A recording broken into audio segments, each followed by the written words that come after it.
महाराष्ट्र में कोरोना के बढ़ते मामलों के बीच लॉकडाउन की चर्चा जोरों पर है, लेकिन 2 दिन बैठक करने के बावजूद इस पर फैसला नहीं हो पाया। आज फिर इस मुद्दे पर बड़ी बैठक होगी। सुबह 11 बजे सीएम उद्धव ठाकरे और उप मुख्यमंत्री अजित पवार के बीच ये बैठक होनी है। इस बैठक में महाराष्ट्र में लॉकडाउन पर फैसला लिया जा सकता है।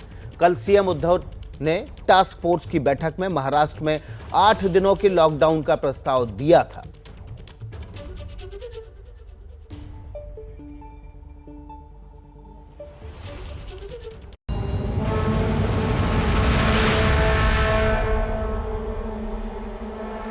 कोविड टास्क फोर्स की बैठक में मुख्यमंत्री उद्धव ठाकरे ने 8 दिनों का लॉकडाउन लगाने का प्रस्ताव रखा, जबकि टास्क फोर्स के कुछ सदस्य 14 दिनों के सख्त लॉकडाउन के पक्ष में थे। लॉकडाउन लगाने के मुद्दे पर आज सीएम उद्धव ठाकरे और डिप्टी सीएम अजित पवार के बीच 11 बजे बैठक होगी। सबका एक विचार था कि लॉकडाउन लगना चाहिए, क्योंकि ये जो चेन है इसका टूटना बहुत जरूरी है।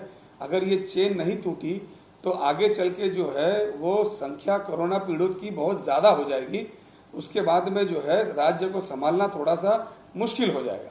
लॉकडाउन को लेकर कोई फैसला न ले पाने पर विपक्ष ने सवाल उठाने शुरू कर दिए हैं। जो निर्णय लेना है वो तय करने की आवश्यकता है।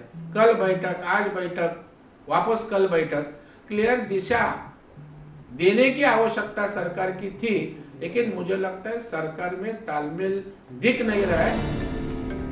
चिंता यह है कि लगातार बढ़ते मामलों के बावजूद लोग मानने को तैयार नहीं हैं। 2 दिन के वीकेंड लॉकडाउन के बावजूद रविवार को मुंबई के दादर में भारी भीड़ उमड़ आई। महाराष्ट्र में एक दिन में 63,294 नए केस आए, जबकि 349 मौतें हुई। मुंबई में पिछले 24 घंटे में 9,989 नए केस आए, जबकि 58 मौतें हुई। सरकार कोशिश कर रही है, लेकिन जनता का उसे पूरा साथ नहीं मिल रहा। ऐसा चलता रहा तो महाराष्ट्र में रोजाना 1 लाख केस आने लगेंगे। कोरोना के बेकाबू होते हालात को काबू में करने के लिए क्या महाराष्ट्र में लॉकडाउन लग सकता है? इस खबर पर हमारे साथ ज्यादा जानकारी के साथ मृत्युंजय सिंह सीधे मुंबई के दादर मार्केट से जुड़ गए, जबकि दिल्ली के एम्स से सुरभि काक जुड़ी हुई है। सबसे पहले मृत्युंजय का रुख कर लेते हैं। मृत्युंजय, क्या आज लॉकडाउन पर फैसला संभव है? निश्चित तौर पर मुख्यमंत्री जो है वो पूरी तरह इस बात के पक्षधर हैं कि लॉकडाउन लगाना एक विकल्प है, लेकिन लॉकडाउन के दौरान जो गरीब है, जो दिन भर काम करने के बाद रात को खाना खाते हैं, उनके लिए क्या? ऐसे पर वो उप मुख्यमंत्री अजित पवार से एक विचार विमर्श करना चाहते हैं, एक मीटिंग करना चाहते हैं। टास्क फोर्स ने ये तो सुझाव दिया है कि 30 अप्रैल तक लॉकडाउन लगाना चाहिए और बहुत सख्त लगाना चाहिए, जबकि मुख्यमंत्री 8 दिन के लॉकडाउन के पक्ष में है। देखिए, कई जगहों पर लॉकडाउन का या आंशिक लॉकडाउन का फर्क दिखा है, विकेट लॉकडाउन का फर्क दिखा है, लेकिन जब बात आ जाती है मार्केट की, सब्जी मंडी की, तो वो उस पर पूरी तरह से लगाम लगाना बहुत कठिन है। देखिए, ये दादर सब्जी मंडी की तस्वीरें हैं। दरअसल नवी मुंबई के वाशी एपीएमसी मार्केट से सब्जी मंडी से तमाम जो सब्जी है वो दादर मार्केट या इस तरह के बड़े मार्केट में आती है, और यहाँ से मुंबई के अलग अलग इलाकों में जो थोक विक्रेता होते हैं वो विक्रेता यहाँ सब्जी लेने आते हैं। यहाँ सुबह 4 बजे से लेकर 8-9 बजे तक बहुत भीड़ होती है, और अभी भी देखिए अब लगभग आज की मंडी समापन की ओर है, लेकिन देखिए अभी भी कितनी ज़्यादा आपको भीड़ नजर आएगी। छोटी छोटी दुकानें हैं, सड़कों पर दुकान लगा लेते हैं और वहाँ इस प्रकार की भीड़ नजर आती है। ये कहीं ना कहीं चिंता की बात है। कुछ विकल्प तैयार करना होगा। सब्जी रोजमर्रा की चीज़ है, लोग लेने आते हैं, तो कहीं ना कहीं खुले मैदानों में कहीं जगह देना होगा जहां पर ज़्यादा स्पेस बन सके, सोशल डिस्टेंसिंग के नियमों का पालन हो सके। ये तो मुख्य सड़क है, मुख्य सड़क के किनारे सब्जी बेची जाएगी, मंडी में इसी प्रकार की भीड़ देखी जाएगी, तो कहीं ना कहीं सोशल डिस्टेंसिंग के नियमों का उल्लंघन साफ तौर पर होगा। हम बात कर रहे थे लॉकडाउन की, तो पूरी संभावना है कि एक बार फिर से लॉकडाउन लगाया जाए, और मुख्यमंत्री इसीलिए लगातार बैठक कर रहे हैं। बस विचार अब इस पर हो रहा है कि आखिरकार हम लोगों को किस तरह से लॉकडाउन के दौरान राहत दे सकते हैं। बिल्कुल मृत्युंजय, आप बने रहिए, आपसे ज़्यादा जानकारी के लिए हम आते रहेंगे। बात कर लेते हैं देश की राजधानी दिल्ली की। दिल्ली को भी कोरोना डरा रहा है। दिल्ली में एक दिन में 10,000 से ज़्यादा कोरोना के नए मरीज सामने आने के बाद सरकार के कान खड़े हो गए। इस पर सीएम अरविंद केजरीवाल ने दिल्ली के लोगों को चेताया भी। नवंबर के महीने में हम एक पीक देख चुके हैं। नवंबर के महीने में जो पीक आई थी वो 8,500 केसेस की थी। आज हम ऑलरेडी 10,700 केसेस क्रॉस कर चुके हैं। दिल्ली में कोरोना की बढ़ती रफ्तार पर चिंता जताते हुए सीएम केजरीवाल ने फिलहाल लॉकडाउन की योजना से इनकार किया है, लेकिन अगर हालात नहीं संभले तो कड़े फैसले लेने पड़ सकते हैं। मुझे लगता है कि लॉकडाउन कोरोना से जूझने का समाधान नहीं है। लॉकडाउन किसी भी सरकार को तब लगाना चाहिए जब उसकी अस्पतालों की व्यवस्था कोलैप्स कर जाए। आपका सहयोग चाहिए। अगर आपका सहयोग मिलता रहा और अस्पताल की व्यवस्था काबू में रही, हमें दिल्ली में लॉकडाउन लगाने की जरूरत नहीं पड़ेगी। कोरोना के बढ़ते मामलों को देखकर दिल्ली के अस्पतालों में इंतजाम बढ़ाने शुरू कर दिए हैं। इसके अलावा अस्थायी कोविड सेंटर भी तैयार किए जा रहे हैं। ये वो बैंक्वेट हॉल हैं जहां पर शादियां होनी थी, लेकिन फिलहाल इनको फिर से तैयार किया जा रहा है कोरोना के मरीजों के आइसोलेशन के लिए। दरअसल ये लोकनायक अस्पताल के ठीक सामने का शहनाई बैंक्वेट हॉल है, जहां पर जून के महीने में भी इसी तरह का एक आइसोलेशन सेंटर बनाया गया था। आने वाले वक्त में अस्पतालों पर बोझ बढ़ने की आशंका की वजह से सीएम ने लोगों से अपील की है कि अगर जरूरत हो तभी अस्पताल जाएं और सरकारी अस्पताल में भी जाएं, क्योंकि वहाँ भी बेहतर इंतजाम है। अपने परिवार के लिए बढ़ चढ़ के कोरोना के सभी प्रोटोकॉल्स फॉलो करने पड़ेंगे। तो देश की राजधानी दिल्ली के हालात पर हमारे साथ दिल्ली के एम्स से सुरभि काग जुड़ गई हैं। सुरभि का रुख कर लेते हैं। सुरभि, वाकई में दिल्ली के जो आंकड़े हैं वो डरा रहे हैं। इतना पीक तो पिछले साल जब नवंबर में था तब भी इतने केसेस एक दिन में नहीं आए थे।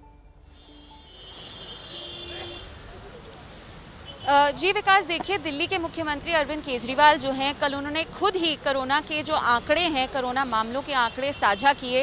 एक दिन में अगर हम बताएं, रविवार को 10,732 कोरोना के मामले जो हैं वो सामने आए हैं। और वहीं दूसरी तरफ इस पूरे महीने की अगर बात करें तो इसी महीने में 66,300 से ज़्यादा मामले जो हैं वो सामने आ रहे हैं, जो कि अपने आप में चिंताजनक है। और कल दिल्ली के मुख्यमंत्री अरविंद केजरीवाल ने एक बात कही, उन्होंने कहा कि लॉकडाउन जो है वो इसका समाधान नहीं है, लेकिन जो हेल्थ केयर फैसिलिटीज़ हैं अगर वो बनी रहें तो ही लॉकडाउन नहीं लगाया जाएगा। लेकिन देखिए, इस वक्त मैं एम्स अस्पताल पर मौजूद हूँ और एम्स अस्पताल हम सभी जानते हैं कि राजधानी दिल्ली का एक मुख्य अस्पताल है।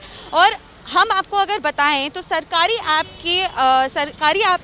के ही आंकड़े अगर हम आपको दिखाएं तो देखिए, ये ऐप में आप देख सकते हैं कि एम्स ट्रॉमा सेंटर दिल्ली में इस वक्त 71 क्रिटिकल केयर पेशेंट्स के लिए आईसीयू बेड्स बनाए गए हैं, लेकिन उसमें से केवल 3 ही अवेलेबल हैं। ये सुबह के आंकड़े हैं। देखिए 5:47 AM का 12 अप्रैल का आंकड़ा मैं आपको ये दिखा रही हूँ। और उसी के साथ साथ आप ऊपर नीचे भी अगर देखेंगे तो देखिए यहाँ पर इतने सारे आपको पिंक नज़र आएंगे ये, और जो ये सारे पिंक हैं इनका मतलब ये है कि ये सारे अस्पताल जो हैं यहाँ पर आईसीयू बेड्स जो हैं, जो क्रिटिकल केयर पेशेंट्स के आईसीयू बेड्स हैं वो उपलब्ध नहीं हैं। तो कहीं ना कहीं अपने आप में जो दिल्ली के तमाम हेल्थ केयर फैसिलिटीज़ हैं वहाँ पर क्रिटिकल केयर पेशेंट्स के लिए जो बेड्स हैं वो कम होते हुए नज़र आ रहे हैं। और ये जो अस्पताल हम आपको दिखा रहे हैं दिल्ली के मुख्य सरकारी अस्पताल हैं। वहीं दूसरी तरफ प्राइवेट अस्पतालों में तो इतने आईसीयू बेड्स हैं ही नहीं क्रिटिकल केयर पेशेंट्स के लिए। तो देखिए, कहीं ना कहीं कोरोना के खतरे की घंटी जो है वो राजधानी दिल्ली में बजती हुई साफ तौर से नजर आ रही है। विकास जी, बहुत बहुत शुक्रिया सुरभि इस जानकारी के लिए। तो सुरभि हमें जानकारी दे रही है कि किस तरह से अस्पतालों में जो है वो बिस्तरों की, आईसीयू बिस्तरों की संख्या जो है वो कम होती जा रही है, कम पड़ती जा रही है। आपको करना क्या है? आपको मास्क का इस्तेमाल करना है, आपको सोशल डिस्टेंसिंग के नियमों का पालन करना है और हाथ को बार बार धोना है, क्योंकि यही 3 तरीके हैं जिसके ज़रिए आप कोरोना को अपने से दूर रख सकते हैं। बात कर लेते हैं यूपी की। यूपी में कोरोना के बढ़ते प्रकोप को देखते हुए धार्मिक स्थलों पर जाने के नियम कड़े कर दिए गए।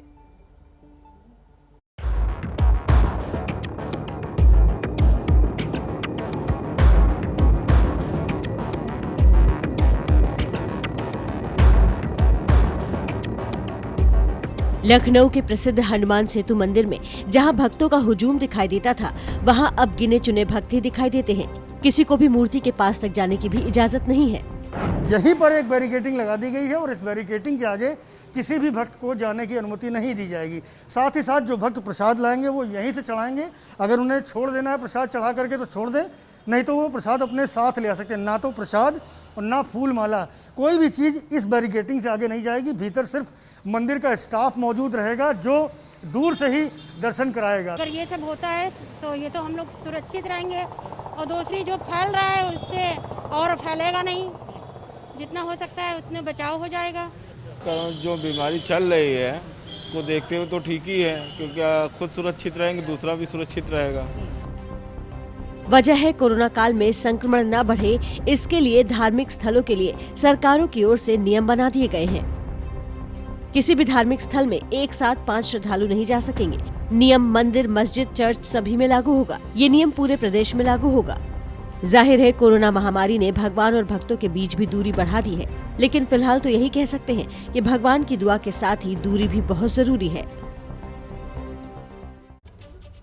और इस वक्त एक महाराष्ट्र से बड़ी खबर आ रही है। महाराष्ट्र में लॉकडाउन के आसार बढ़ रहे हैं। ऐसा हम इसलिए कह रहे हैं क्योंकि सामना अखबार ने लेख लिखा है कि कोरोना की श्रृंखला को तोड़ना है तो लॉकडाउन के अलावा कोई विकल्प नहीं है। आज मुख्यमंत्री उद्धव ठाकरे की डिप्टी सीएम अजित पवार के साथ बैठक होनी है। उससे पहले सामना ने जो लिख दिया है उससे साफ हो गया है कि अब महाराष्ट्र में लॉकडाउन लग सकता है। सामना में लिखा है फिलहाल लोगों का जान गंवाने का जो अनर्थ चक्र जारी है उसे रोकना है तो सख्त लॉकडाउन और पाबंदियां अपरिहार्य हैं, ऐसा मुख्यमंत्री का कहना है। आगे सामना में लिखा है विपक्ष के नेता देवेंद्र फडणवीस मुख्यमंत्री द्वारा बुलाई गई सर्वदलीय बैठक में उपस्थित थे। श्री फडणवीस और उनकी पार्टी की लॉकडाउन के संदर्भ में अलग राय है।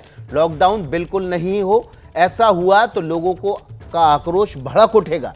फडणवीस के इस दावे में बिल्कुल भी सच्चाई नहीं है, ऐसा नहीं है। लॉकडाउन के बाद कोई गुस्सा नहीं भड़केगा। तो सामना ने एक तरह से अब अपने लेख के जरिए ये कह दिया है कि लॉकडाउन ही एकमात्र रास्ता है। अगर महाराष्ट्र को इस अनर्थ चक्र से जो कि लगातार कोरोना बीमारी की वजह से फैला हुआ है उसको रोकना है तो लॉकडाउन अपरिहार्य है। अब ये बात साफ होती जा रही है कि जो मुख्यमंत्री उद्धव ठाकरे ने कल की बैठक में प्रस्ताव रखा था, आज उप मुख्यमंत्री अजित पवार के साथ बैठक जब 11 बजे शुरू होगी तो उसके बाद ये खबर सामने आ सकती है कि महाराष्ट्र में लॉकडाउन कर दिया जाए। लॉकडाउन कितने दिन का होगा, लॉकडाउन कहाँ कहाँ लगेगा, क्या पूर्ण राज्य में होगा या अभी आधे राज्य में या ऐसे हॉट बेड होंगे जहाँ पर केसेस ज़्यादा हैं वहीं लगाया जाएगा, ये मुख्यमंत्री और उप मुख्यमंत्री अजित पवार की बैठक के बाद ही साफ हो पाएगा। लेकिन सामना में इस लेख के बाद अब ये साफ होता नजर आ रहा है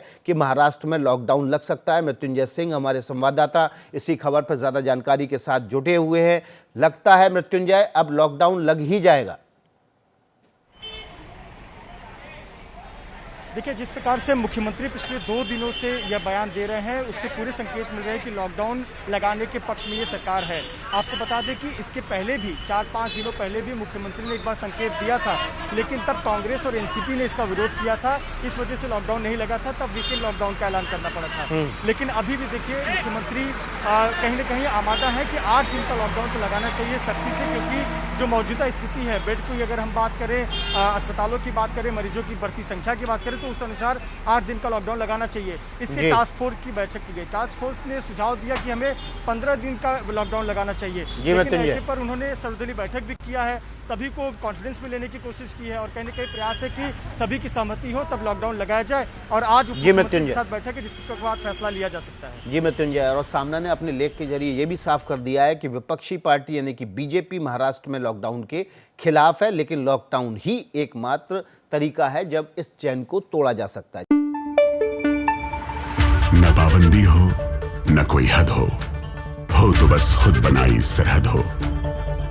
ये मुहिम है परतों में छिपे हर सच की तलाश की, सियासत पर रखी पैनी नजर और आंख की, खबरों की दुनिया में एक जिम्मेदार आवाज की, जुर्म और जुल्म के खिलाफ हर बेबस के लिए इंसाफ की। जब कोई हद नहीं इंसानियत के लिए जज्बात की, जब कोई हद नहीं खुशियों और ख्वाब की, तब कोई हद क्यों हो नए नजरिए और बदलाव की। तोड़ के हदों के ताले नए सपनों को पाले, बांधे सबको एक धागे, आपको रखे आगे एबीपी न्यूज।